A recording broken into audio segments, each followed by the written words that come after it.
नैबे बोसोरनि इलेक्सनाव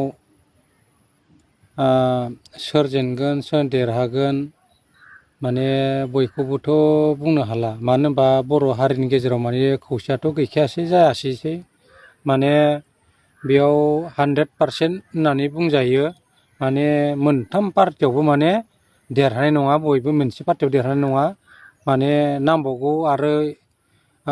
आद्रा जाजोबगोन आरो बिसोरना मानो होनब्ला बर'नि संख्यानो खमखाब्ला आरो बिनि गेजेरावनो आरो मोनथाम पार्टि जादों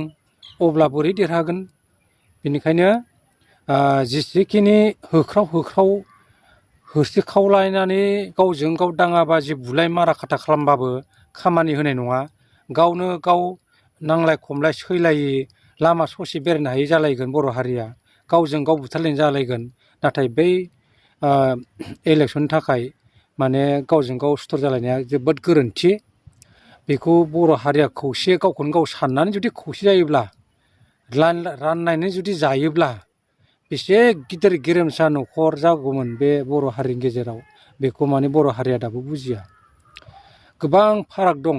गोबां ओंथि दङ दा गुबुन हारिफ्राथ' दा जा गोसो बायदि मिनिग्लाबदोंना बिराद मोजां फुरथि मोनदोंना दा बर' हारिया जे गावजों गाव बेफोरबायदि जाहोनो हाबाय बर' हारिखौ दिनै गुबुन हारि दिनै मिनिजानानै दिनै गोसो बायदि बर' हारिया सैमा अमा बायदि खालामनो जागासिनो दङ बेखौ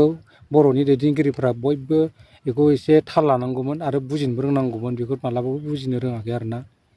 बेनोसै आंनि बुंनांगौ दिनैनि भिडिअ'आ